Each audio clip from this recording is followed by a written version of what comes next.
It was tattered and soiled, weak and shabby, hardly a thing of glorious beauty. And yet in 1995, when John E. Craver donated it to the Scottish Rite Museum in Lexington, Massachusetts, they wanted to show it off. The old flag's 15 stars tell us that it probably was stitched together in the same period as the most famous of all American flags. The one that, during the War of 1812, flew over Baltimore's Fort McHenry during a brutal bombardment, and the next morning was still flying in the dawn's early light. The flag that inspired Francis Scott Key to write the Star-Spangled Banner. The Freemasons' old flag needed a lot of loving care. Over the next 2 years, conservators would devote some 500 hours to preserving it and preparing it for display. All this because the Scottish Rite Masons felt proud and protective of a bedraggled patchwork of red, white, and blue. Whether historic or commonplace, old or new, the flag and all it stands for never fail to evoke powerful responses. We parade it, we sing to it, we raise it in the morning, take it down at night. When we display the flag, what are we saying?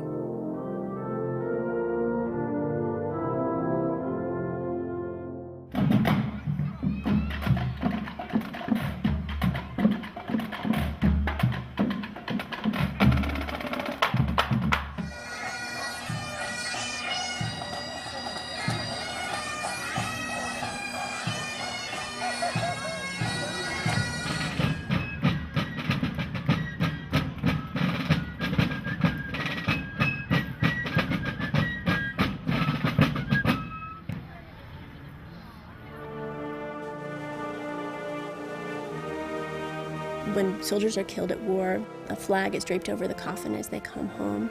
And so the flag has this very powerful significance in terms of the life and death and the spirituality of military service.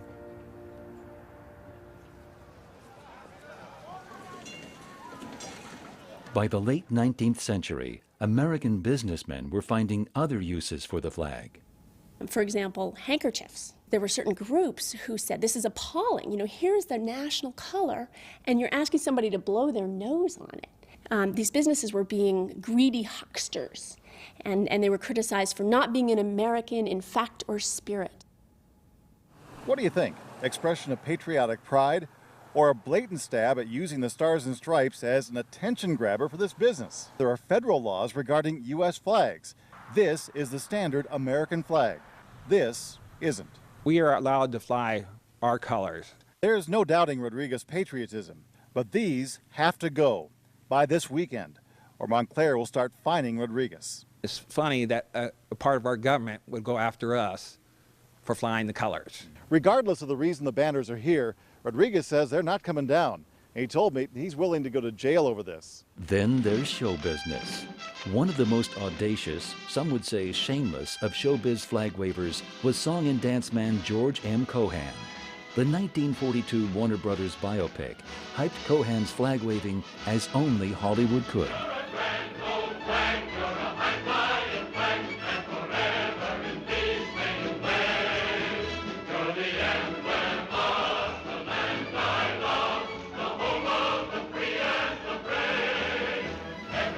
Of course, politicians also love to love the flag.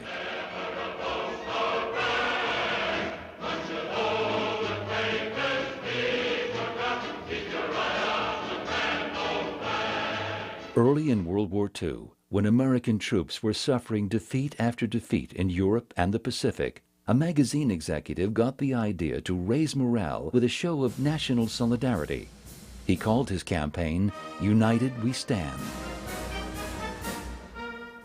But with all the exposure of the flag, how do we make sure it isn't harmed? Or do we?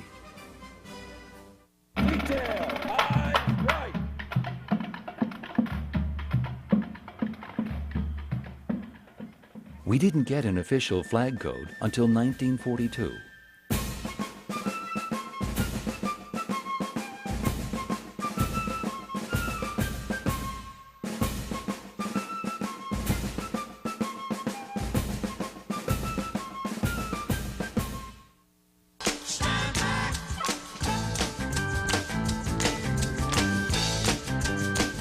What about very provocative, even destructive displays of the flag?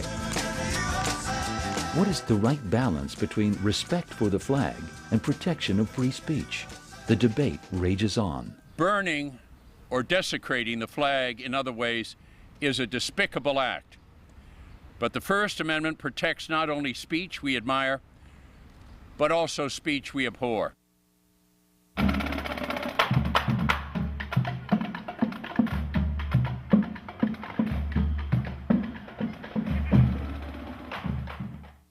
Why do certain photographs of the flag stick in our memories?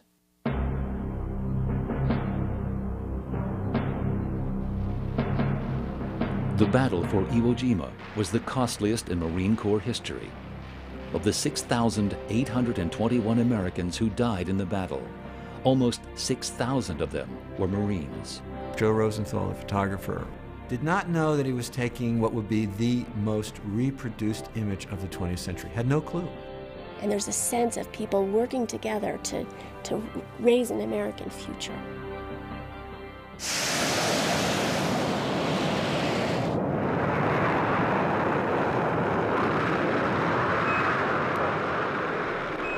This was an iconic moment in American history. And the flag planting was the pinnacle of that iconic moment. Prior to the Apollo 11 moon landing, the U.S. had agreed to a United Nations treaty that prohibited its signatories from claiming ownership of the moon and other celestial bodies. Astronaut Buzz Aldrin said that as he looked at the flag, he sensed an almost mystical unification of all people in the world. Flight 63 to the World Trade Center. Urgent, urgent!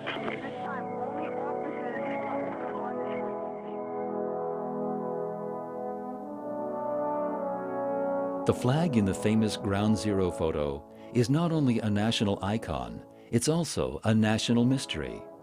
The flag in the photo measures 3 feet by 5 feet, but the 9/11 flag that later was raised at New York City Hall, flown at Yankee Stadium, and at one time was destined for the Smithsonian, measures 5 by 8 feet. How did the flags get switched, and who switched them? Time for a pop quiz. Who designed the first flag? If you said Betsy Ross, sorry, you're wrong. Turns out it was likely Francis Hopkinson, a member of the Continental Congress. Since then, many others have designed our flags, which have had quite an evolution. Yeah, Betsy Ross's boss.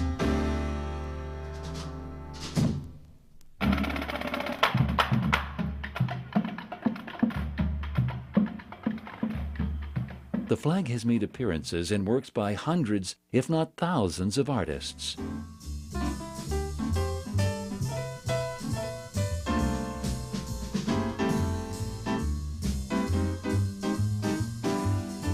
Faith Ringgold painted her first flag in the 1960s, a time of political and social upheaval. I remember I was teaching in the 60s, and I would rush home from school to hear what had happened that day.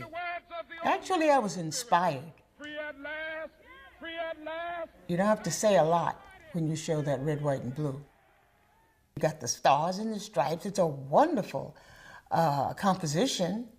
We have to claim it for the right purposes so that it can live up to its promise. America wouldn't be what it is without the promise. Is the flag truly everyone's flag? At various times in our history, one group or another has claimed it as its own. For the first third of our history, from 1777 until 1861, it was almost unheard of for individual Americans to fly the flag. And you know, it was April of 1861 when the Civil War started. When the flag was taken down at Fort Sumter, it rose up in the north. It was the moment at which the flag was kind of called into question. Here the flag was supposed to symbolize the whole country, and yet it was a military symbol of the North. But the suffragists used the flag in a very, very specific way. They wanted their protests to be beautiful. And so they would dress all in white, and they'd have these gorgeous sashes, and they wore this lovely hats of the era. And they brought flags, and the flag was very much part of this pageant. And it was also a claim, a stake into the American dream. In pursuit of that dream, wave upon wave of immigrants have come to America. When, as new citizens, they pledge allegiance to the flag, they are voicing its symbolic promise of fraternity and equality. Some immigrants have adopted the American flag as a very particular, very personal symbol. This is the flag of freedom to me. It was given to me by a soldier when we were walking out of Dachau. It means a lot to me. It is a piece of cloth, but it is freedom.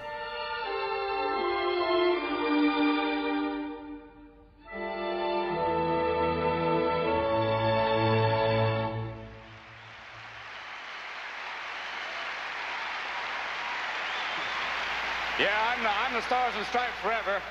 Star Spangled Banner. You can call me Old Glory, but let's just keep it simple. Just call me Flag.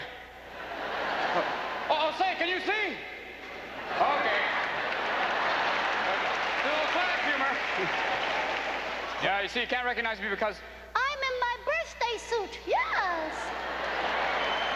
I'm wearing the original 13 here. Yeah. I remember Miss Betsy sitting there going, Oh, this could be the start of something big. Whoa. I was born June 14th, 1777. That makes me a Gemini. You know, people say, Flag, how do you stay so young? Is it jogging? No. Is it tennis? No. It's waving.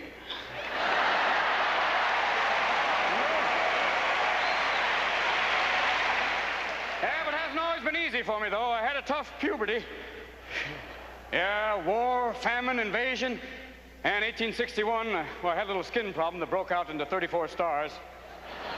But now, well, little patience, and look what we got now. Look at this. Hold on here. Ha-ha! Ha-ha! Oh, 60! Everybody's on here. Look at this. Alaska. Hawaii. Yeah, we got your Tennessee. How are you doing today? Here's Vermont. You can't get there from here. Oh, and there's California. For sure, totally. Yes,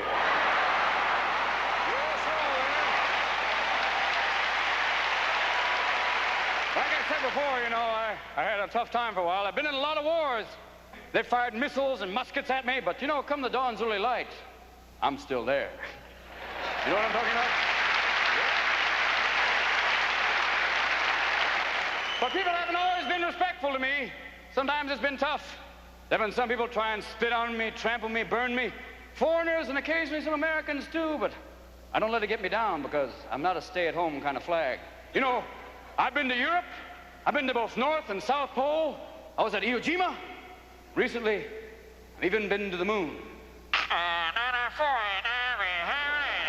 One small step for man, one giant step for mankind.